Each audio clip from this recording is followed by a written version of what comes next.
বর্তমানে দেশের যে পরিস্থিতি সেই ক্ষেত্রে কিন্তু মেয়েদের সেফটি সবার আগে, সেই জন্য নিয়ে আসলাম আপনাদের জন্য সেলফ ডিফেন্স স্টিক, যেটা কিন্তু নিজেকে আত্মরক্ষা এবং সুরক্ষিত করার জন্য এটা কিন্তু আপনারা ব্যাগে নিতে পারবেন।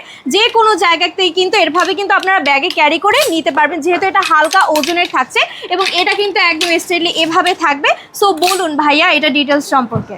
তো এটা হচ্ছে মেয়েদের সেফটির পাশাপাশি কিন্তু হচ্ছে আমার মতো যারা লেট নাইটে বাসায় ফিরেন, আর বাংলাদেশের পরিস্থিতিটা এখনই বোঝে নেই যে প্রতিনিয়ত ছিনতাই হচ্ছে। তো এমন একটি লাঠি যদি আপনার কাছে থাকে তো ছিনতাইকারীরা ধরলেও এই লাঠির মাধ্যমে কিন্তু আপনি আপনার নিজেকে প্রোটেক্ট করতে পারবেন। এছাড়াও যারা হচ্ছে ফজরের সময় মসজিদে যান, রাস্তা অনেক হিংস্র পশু আক্রমণ করে, তো এই লাঠির সাহায্যে কিন্তু হিংস্র পশু থেকেও আপনারা নিজেদেরকে প্রোটেক্ট করতে পারবেন। এটা ক্যারি করা খুবই সোজা। এখানে প্যাকেটের সাথে বেল্টে ঝুলিয়ে রাখার জন্য একটি ফিতা দেওয়া আছে, যেটার মাধ্যমে আপনি ইজিলি আপনার কাছে ক্যারি করতে পারবেন।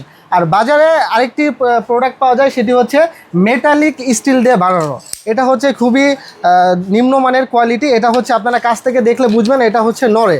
আর যদি দুইটি পাশাপাশি কম্পেয়ার করে দেখাই তো এটা থেকে এটা কিন্তু অনেক মোটা, এটা এবং হচ্ছে সাইজেও কিন্তু এটা বড় আছে। আর এর পাশাপাশি হচ্ছে এইখানে যে গ্রিপটা আছে, গ্রিপটা কিন্তু হচ্ছে ফোম দিয়ে বানানো, যার কারণে এমন বাড়ি লাগলে এটা কিন্তু ইজিলি ভেঙে যাবে, ছিঁড়ে যাবে। তো আমরা এখানে রাবার গ্রিপ ব্যবহার করেছি, যেই গ্রিপটা মূলত বাইকের হ্যান্ডেলে ব্যবহার করা হয়ে থাকে। আর এটা হচ্ছে এসএস হওয়ার কারণে আপনার জং ধরা বা মরিচে ধরার কোনো চান্সেসই নাই। আর এটা মেটালিক স্টিল, অবশ্যই কিন্তু এটাতে জং ধরবে। পাশাপাশি রাখলে অবশ্যই এটা দুইটির কতটা মোটা আপনারা এটা দেখতে পারবেন, সাইজে অনেক বড়। তা হচ্ছে বাকিটা, তাহলে দেরি না করে আপনারা এখনই এই সেলফ ডিফেন্স স্টিকটা অর্ডার করে ফেলুন। ধন্যবাদ। অর্ডার করতে স্ক্রিনে থাকা নাম্বার অথবা ইনবক্স করে আপনার অর্ডারটি কনফার্ম করে ফেলুন।